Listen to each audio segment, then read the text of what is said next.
ये कहानी बेन और एलेक्स नाम के दो अजनबियों की है जो एक बर्फीले पहाड़ पर फंस जाते हैं और इस दौरान उन दोनों को एक दूसरे से प्यार हो जाता है। अब इसके बाद उन दोनों के साथ आगे क्या क्या होता है ये हम आज की इस कहानी में देखने वाले हैं। आज मैं जिस फिल्म को एक्सप्लेन करने वाला हूँ उसका नाम है माउंटेन बिटवीन अस और ये फिल्म 2017 में रिलीज हुई थी। मूवी शुरू होती है और हम एलेक्स और बेन को देखते हैं जो एयरपोर्ट पर अपनी फ्लाइट का इंतजार कर रहे थे।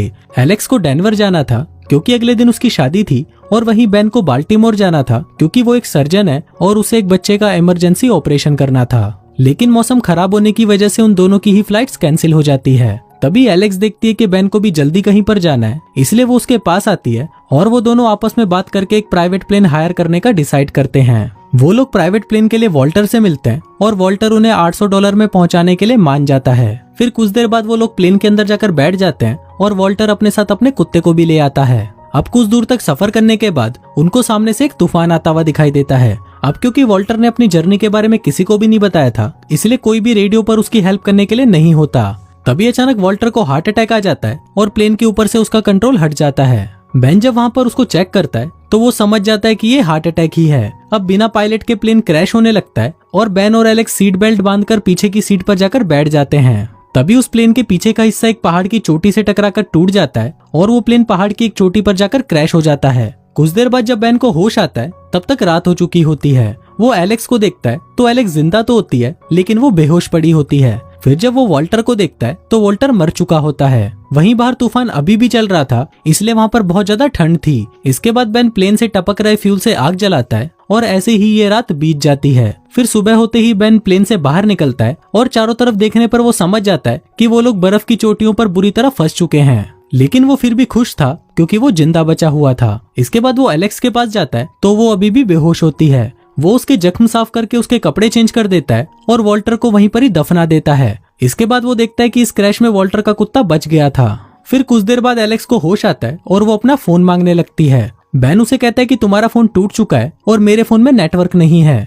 हम बहुत ऊंचाई पर हैं, वॉल्टर भी मर चुका है और मैंने उसे दफना दिया है। फिर अगली सुबह जब बेन बाहर होता है तो वो वहाँ से जाते हुए एक प्लेन को देखता है, लेकिन जब तक वो मदद के लिए फ्लेयर गन चलाता वो प्लेन वहाँ से काफी दूर जा चुका था। दूसरी तरफ एलेक्स बहुत ज्यादा परेशान हो रही थी और सोच रही थी कि उसका होने वाला हस्बैंड उसके बारे में सोचकर परेशान हो रहा होगा, क्योंकि किसी को भी नहीं पता था कि वो दोनों प्राइवेट प्लेन से आ रहे हैं। अब ऐसे ही 3 दिन बीत जाते हैं और अब उनके पास ज्यादा खाना भी नहीं बचा था, इसलिए एलेक्स कहती है कि हमें यहाँ से चलना चाहिए। बेन कहता है कि हमें यहीं रुकना चाहिए क्योंकि तुम्हारे जख्म की वजह से तुम ज्यादा चल नहीं पाओगी। इसके बाद बेन एक पहाड़ी पर जाकर चेक करने लगता है कि आसपास कोई बस्ती तो नहीं है, लेकिन उसे दूर दूर तक वहाँ पर कुछ नहीं मिलता। दूसरी तरफ एलेक्स बेन का सामान चेक करने लगती है और उसे वहाँ पर एक लड़की की फोटो और एक ऑडियो रिकॉर्डिंग मिलती है। वहीं वापस आते वक्त बेन पहाड़ी से फिसल जाता है और नीचे गिरते गिरते बचता है। कुछ देर बाद एलेक्स के पास एक तेंदुआ आता है और वो उस कुत्ते को जख्मी कर देता है। इसके बाद वो एलेक्स के ऊपर भी अटैक करने लगता है, लेकिन तभी वो उसके ऊपर एक फ्लेयर गन से शूट कर देती है और वो वहाँ से भाग जाता है। कुछ देर बाद बेन वापस आता है और उस कुत्ते को पट्टी बांधता है। फिर जब वो वहाँ से बाहर निकलता है तो वो देखता है कि वहाँ पर वो तेंदुआ मरा पड़ा था। अब इन लोगों के खाने का इंतजाम तो हो गया था, लेकिन उन लोगों को यहाँ से जल्दी बाहर निकलना था। तभी एलेक्स कहती है कि हमें नीचे जाना चाहिए, हो सकता है कि हमें वहाँ पर कोई सिग्नल मिल जाए। लेकिन बेन कहता है कि हमें यहीं रुकना चाहिए क्योंकि हमारे क्रैश प्लेन को देखकर कोई भी हमें ढूंढ लेगा। अब इस बात को लेकर उन दोनों में बहस हो जाती है। बेन यहाँ पर रुकना चाहता था लेकिन एलेक्स यहाँ पर नहीं रुकना चाहती थी। फिर सुबह होते ही एलेक्स अपना सामान लेकर वहाँ से चली जाती है। कुछ देर बाद जब बेन उठता है तो उसे एलेक्स वहाँ पर कहीं भी नजर नहीं आती। वहीं प्लेन में बेन को एक लेटर मिलता है जिसमें एलेक्स ने लिखा था कि अगर मैं नीचे पहुंच पाई तो मैं तुम्हारे लिए मदद भेज दूंगी और कुत्ता मेरे साथ ही है। अब ये देखकर बेन भी अपना सामान लेकर एलेक्स के पीछे चला जाता है क्योंकि उसे पता था कि एलेक्स जख्मी है और वो नीचे तक नहीं पहुंच पाएगी। कुछ देर बाद उसे एलेक्स मिल जाती है और वो उसे कहता है कि मैं बहुत खुश हूँ कि तुम मुझे मिल गई, नहीं तो मैं खुद को कभी भी माफ नहीं कर पाता। अब वो लोग धीरे धीरे आगे बढ़ने लगते हैं। वो जख्मी थे और थके हुए भी, लेकिन फिर भी वो लोग आगे बढ़ते जा रहे थे। कुछ देर बाद रात होने वाली थी, इसलिए वो लोग एक गुफा में चले जाते हैं और वहीं पर अपनी रात गुजारते हैं। फिर अगली सुबह जब एलेक्स अपने कैमरे से फोटोज क्लिक कर रही होती है तो उसे पहाड़ी के पीछे कुछ चमकता हुआ दिखाई देता है। फिर वो उस बारे में बेन को बताती है तो बेन कहता है कि हम वहीं पर ही जाएंगे। अब वो लोग धीरे धीरे वहाँ पर जाने लगते हैं, लेकिन रास्ते में एक नदी आ जाती है जिसको पार करना नामुमकिन था। अब वो लोग वहाँ से आगे भी नहीं जा सकते थे और वापस मुड़कर पीछे भी नहीं जा सकते थे, इसलिए वो दोनों रात एक गुफा में गुजारते हैं और सुबह होते ही एक नया रास्ता ढूंढने लगते हैं। उन दोनों को ही पता था कि वो लोग मरने वाले हैं। फिर बेन एलेक्स को बोलता है कि मेरी एक फोटो लो क्योंकि मुझे नहीं लगता कि मैं जिंदा बचूंगा। इस पर एलेक्स उसे बताती है कि उसने एक लड़की की फोटो ली थी जो मरने वाली थी और फोटो लेने के अगले पल ही वो मर गई, इसलिए वो बेन की फोटो नहीं ले सकती। अब वो लोग लगातार 3 दिन से चल रहे थे, इसलिए चलते चलते वो लोग आराम करने के लिए एक जगह पर बैठ जाते हैं। तभी वो नोटिस करते हैं कि उनका कुत्ता गायब है, इसलिए एलेक्स बेन को उस कुत्ते को लाने के लिए भेज देती है। अब वो दोनों शायद एक दूसरे को पसंद करने लगे थे, लेकिन वो बोल नहीं पा रहे थे। फिर जब बेन उस कुत्ते को ढूंढ रहा होता है तो उसे वहाँ पर एक घर दिखाई देता है। वो भागकर उस घर के अंदर जाता है और देखता है कि वो घर खाली था। दूसरी तरफ एलेक्स देखती है कि वो एक जमी हुई झील पर बैठी थी जिसकी सतह अब टूट रही थी। वहीं बेन भी ये सब देख रहा था और जब तक वो एलेक्स के पास पहुंचता, एलेक्स उस बर्फीली झील में गिर जाती है। बेन जल्दी से उसे बाहर निकालता है और उसे उस खाली घर में ले जाता है। एलेक्स जिंदा तो थी, लेकिन उसके शरीर में पानी की कमी होने की वजह से वो बेहोश हो गई थी। तभी बेन को वहाँ पर एक सुई मिलती है जिसकी मदद से वो एलेक्स के शरीर में पानी पहुंचाता है। फिर कुछ टाइम बाद एलेक्स को होश आ जाता है, जिसको देखकर बेन बहुत खुश होता है और उसे गले लगा लेता है। अब उन दोनों को ही ये एहसास हो चुका था कि वो दोनों एक दूसरे से प्यार करने लगे हैं, क्योंकि बेन ने जो एलेक्स के लिए किया वो शायद ही कोई और कर पाता। वो चाहता तो उसे छोड़कर भी जा सकता था, लेकिन उसने उसकी मदद की और उसकी जान बचाई। उस घर के अंदर से उन्हें सूप के 2 डिब्बे मिलते हैं, जिससे उन लोगों के खाने का इंतजाम हो गया था। फिर अगले दिन जब बेन लकड़ियां लेने के लिए बाहर जाता है तो एलेक्स वापस उसका सामान देखने लग जाती है, लेकिन इस बार बेन उसे ऐसा करते हुए देख लेता है और उस पर गुस्सा करने लगता है। यहाँ पर एलेक्स उसे बताती है कि हो सकता है कि हम दोनों साथ मरें और मैं तुम्हें जानती तक नहीं।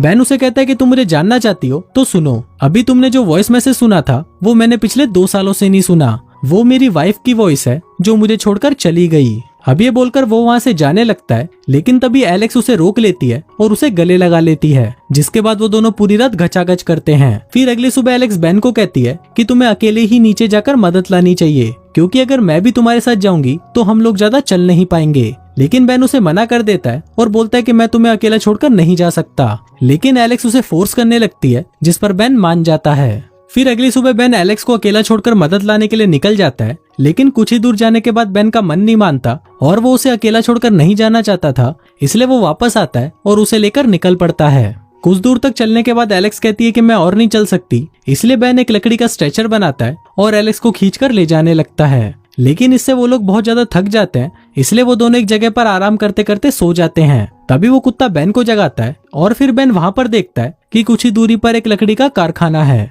ये देखकर बेन बहुत खुश हो जाता है और वो एलेक्स को जगाता है, लेकिन अब उन लोगों के शरीर में बिल्कुल भी ताकत नहीं बची थी, इसलिए वो लोग चल नहीं पाते, लेकिन उनको कैसे भी वहाँ पर पहुँचना ही था। तभी एलेक्स बेन से कुछ कहने लगती है, लेकिन बेन समझ जाता है कि वो उसे क्या कहना चाहती है, इसलिए वो उसे कहता है कि तुम चिंता मत करो, ये राज राज ही रहेगा। फिर वो देखते हैं कि उनका कुत्ता गायब है, तो बेन उसे ढूंढने जाता है, लेकिन तभी उसका पैर एक बियर ट्रैप में फंस जाता है। वहाँ एलेक्स उसका पैर निकालने की बहुत कोशिश करती है, लेकिन वो नाकामयाब रहती है। बेन उसे कहता है कि तुम जल्दी से जाओ और किसी को मदद के लिए बुलाओ।